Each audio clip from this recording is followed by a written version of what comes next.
Saya mengaku kalah. Tetapi perlu diketahui, tetap belum kalah dari Jayadipa. Pada suatu saat, Ingat, Saup itu tetangga terdekat Mahapati. Dan Prabu Jayadipa telah menjadi saudara terdekat Angningdarma. Jangan disentuh-sentuh lagi. Silakan pergi. Dan tak ada satu prajurit pun yang akan ditawan. Kanda Prabu, mari.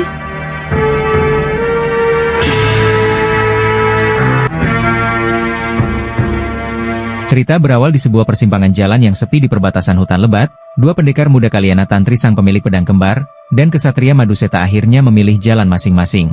Setelah berhari-hari menempuh perjalanan bersama, berbagi ilmu kanuragan dan mempererat tali persaudaraan, keduanya justru berpisah karena kerasnya hati dan ego yang tak mau mengalah. Meski ikatan batin di antara mereka mulai tumbuh, baik Tantri maupun Maduseta tetap kukuh dengan tujuan yang berbeda. Di hari itu, Kalyana Tantri berdiri di jalurnya sendiri, menyaksikan sosok Maduseta memacu kudanya menjauh. Di dalam hatinya, tersimpan hasrat untuk memanggil, menahan langkah itu agar tetap bersama. Namun gengsi menahan suara yang ingin keluar, membuatnya tetap memilih jalan berbeda. Akhirnya dengan cerdik, Kalyana Tantri punya rencana, bahwa ia akan berteriak di dalam hutan seolah-olah tengah diterkam bahaya. Berharap Maduseta akan berbalik dan menolongnya, dan dengan begitu mereka bisa kembali bersama. Namun tak disangka, niat itu justru mengundang petaka. Teriakan palsu itu ternyata seolah membuka gerbang malapetaka yang nyata. Di balik kegelapan rimbunnya pohon, pasukan dari kerajaan iblis Pusar Angin sudah menanti. Mereka muncul dengan tiba-tiba, dipimpin oleh Raja Saputra, putra tunggal Prabu Raja Samuka dengan didampingi senopati kembar Rupo dan Rupi. Tanpa basa-basi, mereka langsung melancarkan serangan kepada Kalyana Tantri. Pertarungan tak seimbang itu memaksa Tantri mengerahkan seluruh kemampuannya. Di saat yang genting itu, derap kaki kuda menggema di kejauhan. Maduseta pun datang, tergerak oleh suara yang tadi ia dengar. Dengan sigap ia terjun ke medan laga, membantu Kalyana Tantri menahan gempuran para prajurit Pusar Angin. Dalam sekejap, kesaktian Maduseta yang digabungkan dengan pendekar pedang kembar Kalyana Tantri langsung mampu menaklukkan para pasukan iblis tersebut. Kamu teriak karena mereka, Tantri? Tidak. Tadinya saya hanya pura-pura, agar Kakang kembali. Ternyata... Kelihatannya, kita memang harus selalu berdua.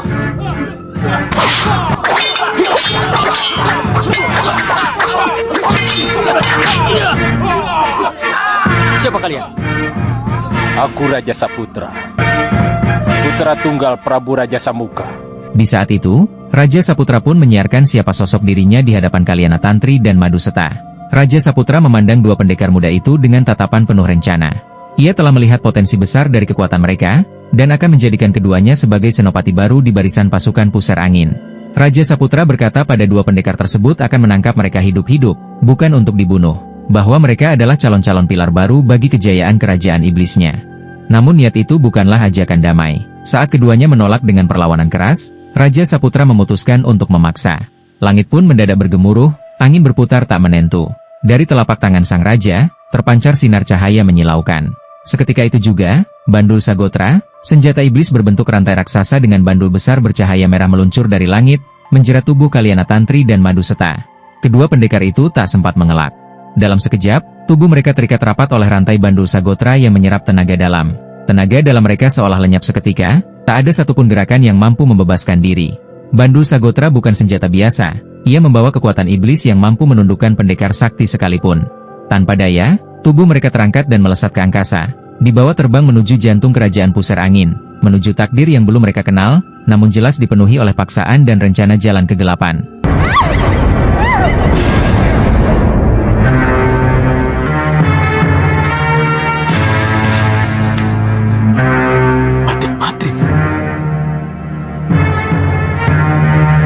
Sementara itu di tengah bayang-bayang kejayaan yang mulai tumbuh kembali di kerajaan Saup itu, Sudawirat masih memilih untuk diam, memperhatikan dari kejauhan.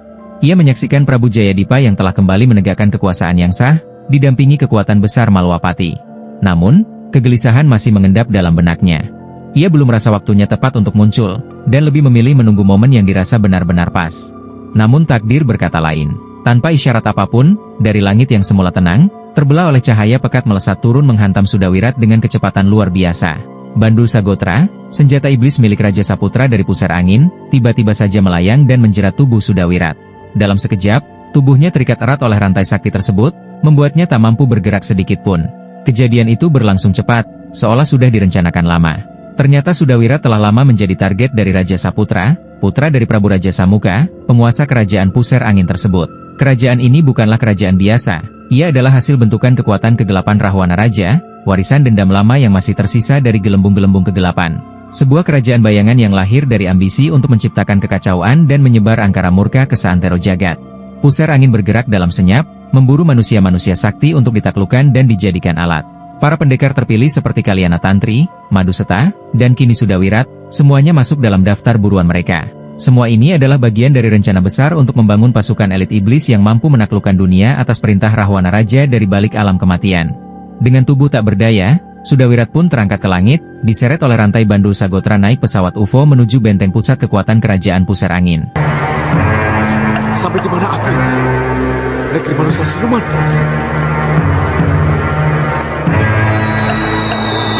Tidak salah lagi. Kelihatannya aku masuk ke negeri manusia siluman. Di jantung kekuasaan kerajaan Puser Angin, suasana penuh kegelapan menyelimuti setiap sudut istana. Di sebuah pelataran luas yang dijaga ketat oleh para penjaga, Prabu Raja Samuka tampak duduk di atas singgasana. Tatapannya tajam menembus bayangan, menyaksikan para pendekar yang telah ditangkap sedang menjalani uji tanding demi menunjukkan kekuatan mereka. Bagi Raja Samuka, itu bukan pertunjukan semata, melainkan seleksi untuk menentukan siapa yang layak menjadi senjata dalam misi besar menguasai dunia. Tak lama berselang, seorang utusan kerajaan mendekat membawa kabar penting. Sang Pati melaporkan bahwa Raja Saputra, putra kesayangan sekaligus Algojo andalan Puser Angin, telah sukses menangkap satu lagi pendekar terakhir yang sangat diburu, Sudawirat, pemilik Aji Rengkah Gunung. Tanpa ragu, Raja Samuka memerintahkan agar pendekar tersebut segera dimasukkan ke dalam ruang tahanan khusus, tempat para calon budak kekuatan gelap dikurung dan dipaksa tunduk pada kekuasaan Puser Angin. Sudawirat yang baru saja tiba, masih terikat oleh kekuatan Bandul Sagotra, digiring masuk ke dalam lorong gelap benteng kerajaan iblis tersebut. Di sebuah ruangan yang dikelilingi jeruji, di sanalah ia dijebloskan tanpa banyak perlawanan. Namun sesuatu menarik perhatiannya. Di sudut penjara yang lain, sosok yang tak asing tampak sedang terikat lemah tak berdaya seperti dirinya, yaitu Kalyana Tantri. Terkejut namun tetap diam, Sudawirat hanya bisa menatap dalam, bertanya-tanya dalam hati. Apa yang sebenarnya terjadi? Mengapa pendekar seperti Tantri juga bisa berada di tempat ini? Dan siapakah manusia-manusia misterius yang telah memburu mereka satu persatu? Untuk apa mereka menawanku dan menawan mereka?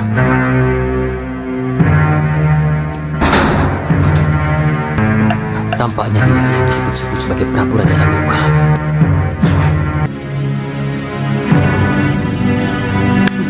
Taruh. Kedatangan Raja Samuka di ruang tahanan itu, bersama pasukannya membawa banyak kantong berisi uang kepeng. Kantong-kantong itu diletakkan di depan sel para pendekar yang ditawan, sebagai imbalan bagi siapapun yang bersedia menjadi senopati Puser Angin. Dengan suara lantang, Raja Samuka menawarkan janji, bahwa semua yang ditahan akan duduk bersamanya di ruang pasamuan dan mendapat bayaran rutin setiap 2 pekan bagi yang bersedia tunduk. Tapi tak semua tergoda. Maduseta maju, dengan sigap mempertanyakan kenapa harus pendekar luar yang harus diangkat. Raja Samuka menjawab dingin, bahwa kerajaannya sedang membutuhkan banyak senopati untuk penyerangan besar-besaran ke berbagai penjuru negeri. Namun Maduseta tak gentar. Ia dengan tegas menolak ajakan tersebut, menyatakan bahwa dirinya dan Kalyana Tantri takkan pernah menjadi senopati untuk siapapun. Penolakan itu kemudian dibalas ancaman oleh Raja Samuka. Jika menolak, maka mereka akan terus meringkuk di tahanan, diikat lebih kuat oleh Bandul Sagotra, sebuah benda bertuah yang bisa memanaskan ruang tahanan hingga menyiksa jiwa dan raga.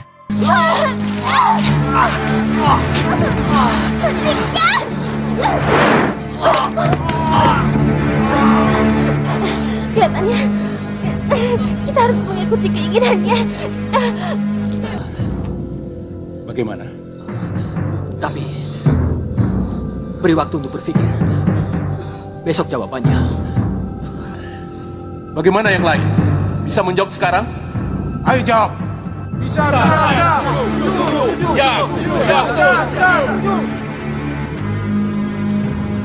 Dan kamu, pendekar pelacun sumut?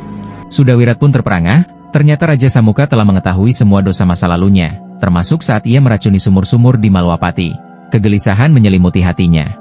Ia sadar tak ada lagi rahasia di hadapan Raja Iblis itu, meski kini ia tengah mencoba menebus kesalahan untuk bertobat di jalan kebenaran.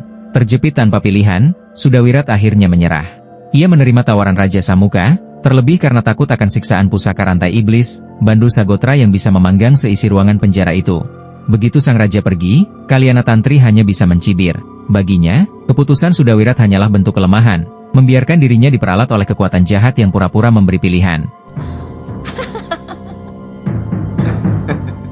Kamu pasti mentertawakan aku, Kalyana Tantri. Tidak apa. Tidak apa-apa. Aku tidak mau bandul ini menyiksaku dan ruanganku jadi memanas. Aku mau membalas dendam. Dan aku tidak akan mungkin tunduk pada mereka. Ya!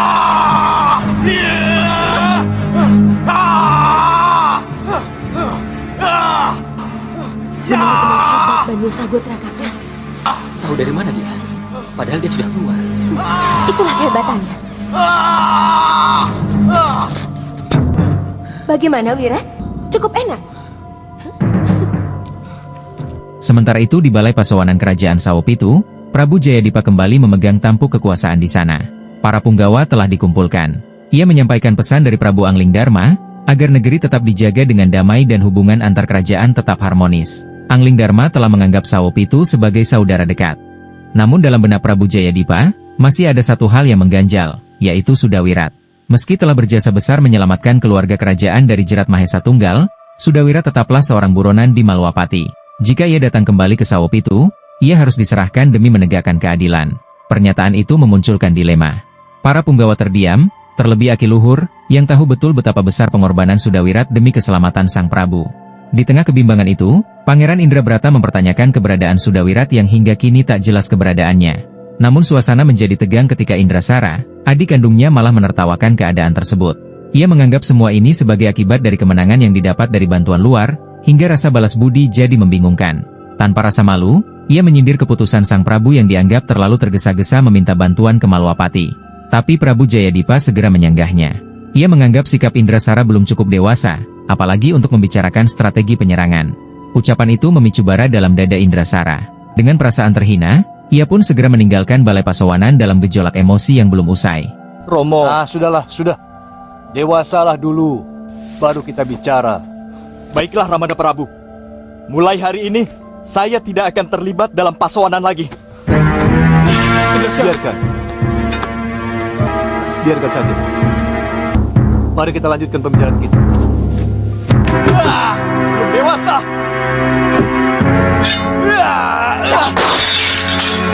Anja, sama nyamuk saja bingung. Indrasyara, Saya tidak terima. apa yang menyebabkan kamu menjadi seperti ini? Saya dihina di depan pasewanan, Bunda. Oleh Ramanda Prabu sendiri. Romo memang lebih cinta kepada Rakanda Indrabrata, Bunda. Tidak, Indra. Jangan salah paham. Lihat saja. Kalau sampai Rakanda Indrabrata yang diangkat menjadi pengganti Romo Prabu, maka saya akan merebut sebelum penobatan dilaksanakan. Lihat saja. Indra, Dan kita kembali di kerajaan iblis Pusar Angin, terlihat Raja Saputra tengah memasuki ruang tahanan. Ia datang untuk memastikan keputusan Sudawirat, apakah ia bersedia bergabung sebagai senopati atau menolak tawaran tersebut. Namun Sudawirat menjawab dengan sikap menantang, menuntut kejelasan tentang sistem pemilihan senopati di negeri itu. Raja Saputra pun menjelaskan bahwa setiap pendekar berhak menjadi senopati, tapi untuk mencapai posisi senopati agul seperti senopati utama Kongsorupi dan Kongsorupo, mereka harus bertarung, dan hanya yang terkuat yang akan terpilih. Mendengar itu, Sudawirat menyatakan kesiapannya dan meminta dibebaskan segera dari belenggu Bandul Sagotra. Raja Saputra mengabulkan permintaan tersebut. Begitu bebas, Sudawirat bernapas lega dan segera meminta agar para pendekar lainnya juga dilepaskan, dengan keyakinan bahwa ia akan membuktikan dirinya sebagai yang terkuat dari pendekar-pendekar yang ditawan tersebut. Dan tibalah di saat itu, pertarungan pun langsung dimulai di pelataran Balai Istana Pusar Angin. Gong dipukul, dan satu persatu para pendekar yang sempat ditawan diadu dalam laga kesaktian. Sudawirat tampil dengan kekuatan yang mencengangkan, menaklukkan lawan-lawannya dalam jumlah banyak dengan sekejap sekali libas. Ia pun lolos ke babak besar, bergabung dengan Kalyana Tantri dan Maduseta yang telah lebih dulu bertanding. Patih Pusar Angin kemudian melaporkan kepada Raja Samuka bahwa ada 5 pendekar menunjukkan kekuatan luar biasa dan siap masuk dalam seleksi penentuan senopati utama. Setelah Sudawirat berada di ruang khusus bersama Tantri, Maduseta dan 2 pendekar lainnya, kini giliran 2 pendekar yang sudah lolos itu pun kembali dipanggil untuk bertarung lagi, menentukan babak terakhir siapa yang akan menang menjadi senopati utama. Sementara Sudawirat duduk di ruangan yang sama dengan Kalyana Tantri dan Maduseta, menunggu giliran berikutnya. Dan ternyata keputusan yang diambil Sudawirat untuk bertarung di sana, bahwa ia telah mempunyai rencana khusus untuk mengajak Tantri dan Maduseta bekerja sama nantinya. Namun di dalam ruangan itu, muncul ketegangan. Meski Sudawirat kini telah berubah di jalan kebenaran, Kalyana Tantri masih memandang Sudawirat sebagai pendekar golongan hitam, atas kelicikan dan masa lalu Sudawirat yang kelam. Meski demikian, dengan keyakinan dan sorot mata tajam, Sudawirat kembali menegaskan pada mereka berdua, bahwa ia benar-benar menyusun rencana dengan matang untuk melarikan diri. Ia menyatakan bahwa hanya dengan bersatu, mereka bisa keluar dari negeri para siluman itu. Meski masih diragukan, ia menegaskan bahwa kendali saat ini ada di tangannya, dan seluruh strategi, termasuk pelarian dan pertarungan, akan berjalan sesuai arahannya. Pertandingan kita. Dan ini tidak mungkin bisa kita hindari. Ingat, bandul senjata andalan Raja Saputra sangat sulit untuk dihindari. Mudah. Ketika bandul berantai itu datang mulai membelit pinggul kita akan ikuti gerakannya. Bandul itu akan memutar, dan terus memutar tanpa bisa dilepas. Dan kalau perlu, kita bisa hantam yang punya. Nanti dulu. Kalau Kisanak bisa menghindar, kenapa Kisanak juga tertangkap? Hei, musuh kita itu manusia siluman yang suka membokong. Kalau kita bebas, kita bebas lagi. Sudawirat! Sampai ketemu pendekar.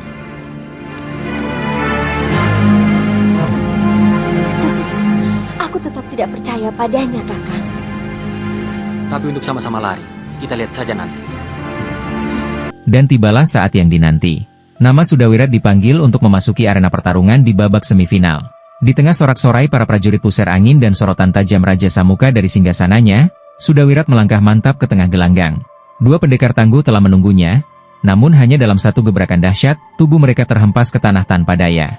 Suara gong berbunyi menandai kemenangan mutlak.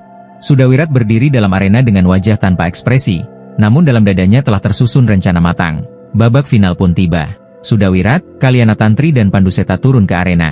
Mereka akhirnya bertarung seolah sungguhan. Pukulan tendangan dan tebasan pedang saling beradu. Tapi semua hanyalah siasat untuk mengelabui Raja Samuka dan pasukannya.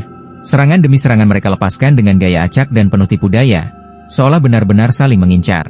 Di tengah kekacauan itu, Sudawirat bersiap mengaktifkan ilmu halimunnya. Tubuhnya pun menghilang seketika, melesat ke arah jendela yang sudah ia rencanakan.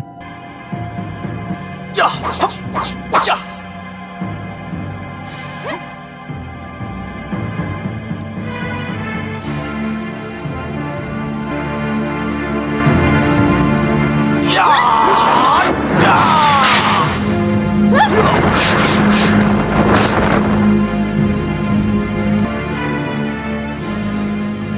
Hei, mau kemana kalian?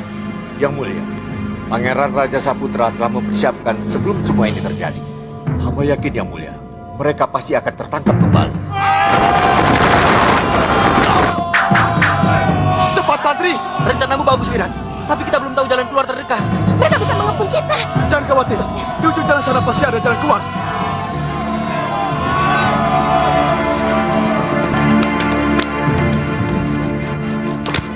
Sungguh apa sekali, rencana pelarian yang sudah disusun matang oleh Sudawirat justru berakhir gagal total.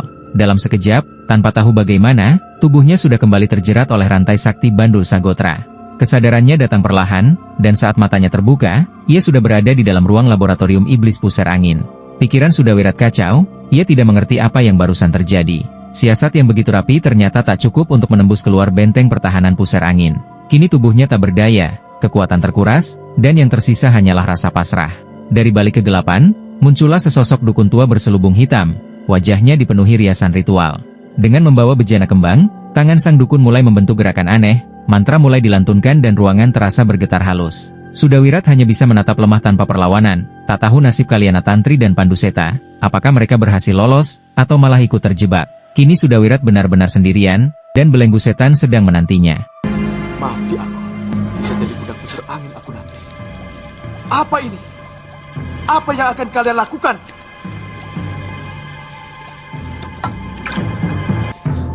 Apa maumu Raja Saputra? Kenapa dukun-dukunan seperti ini? Aku perlu kekuatanmu, Sudawirat. Tetapi aku juga perlu kepatuhanmu.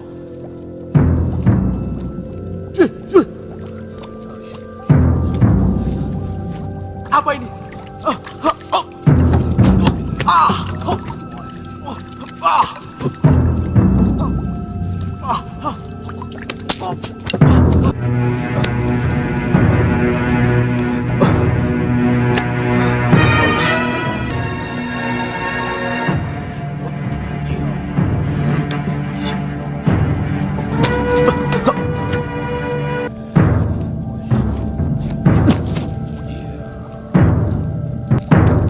Kamu akan menoleh kalau kupanggil.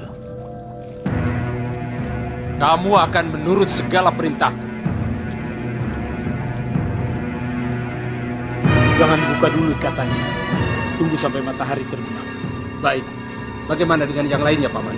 Siram dengan air kembang setaman. Mereka akan patuh seumur hidup. Terima kasih, Paman.